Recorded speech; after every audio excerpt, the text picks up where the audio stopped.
Am I the a-hole for using my son's college fund to pay for my daughter's wedding? I, 50F, have been married to my husband, 52M, for almost 27 years. Together, we raised two kids, Mark, 21M, and Chloe, 24F.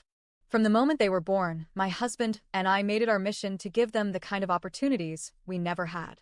We both came from working-class families and paid our way through school with loans, scholarships, and endless part-time jobs.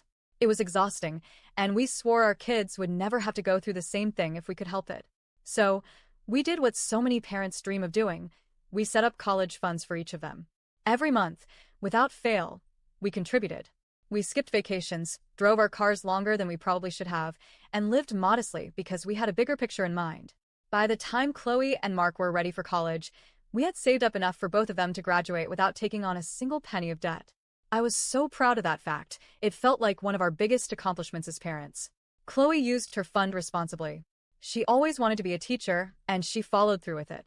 She graduated, started working, and is now building a life she truly loves. She's engaged to a wonderful man who treats her with so much respect and kindness. They're not flashy or wealthy by any means.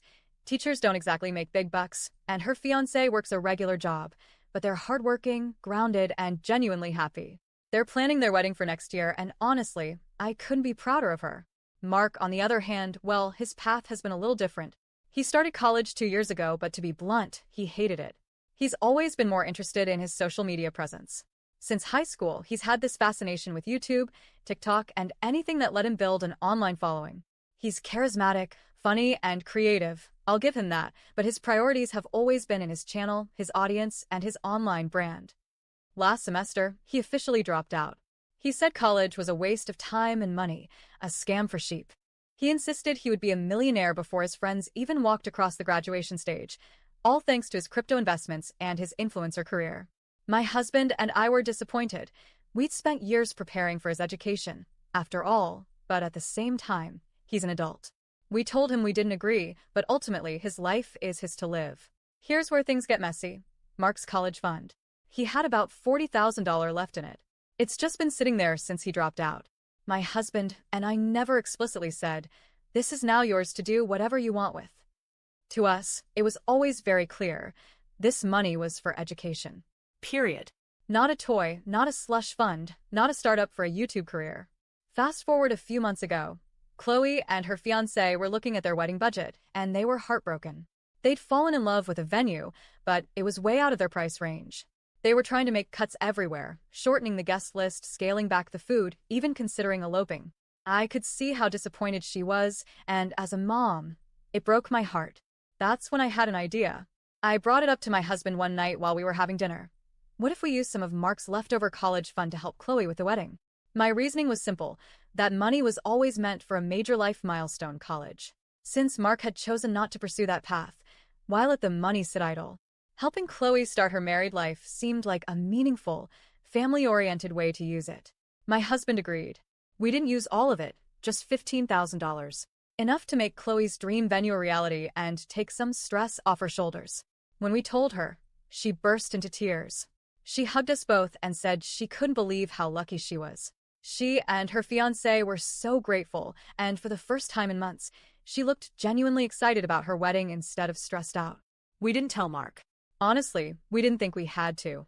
In our minds, it wasn't his money. It was money we saved with a very specific purpose in mind, and he had rejected that purpose. We figured there was no reason to stir the pot. Well, of course, life doesn't work out that smoothly. Last week, Mark found out. A friend of his is also getting married at the same venue, and apparently, he made a comment about how surprised he was that Chloe could suddenly afford it. Mark came to me, suspicious, and asked point-blank if we had helped. I told him the truth. He exploded. He said we stole his future and betrayed him. He accused me of always favoring Chloe and said that money was his, that he was planning to use it for new camera equipment and to invest in crypto. He went on this rant about how just because he wasn't following our boomer life script didn't mean we had the right to take away his shot at building something different.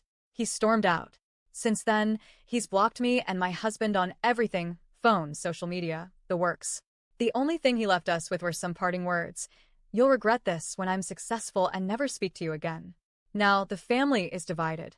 My sister is furious with me. She said the money was morally his, no matter what. Chloe feels guilty for accepting the money at all, and she's worried her wedding will forever be tainted by this fight. My husband is still standing by me, but I'll admit, I'm starting to question myself. On one hand, I don't think we did anything wrong.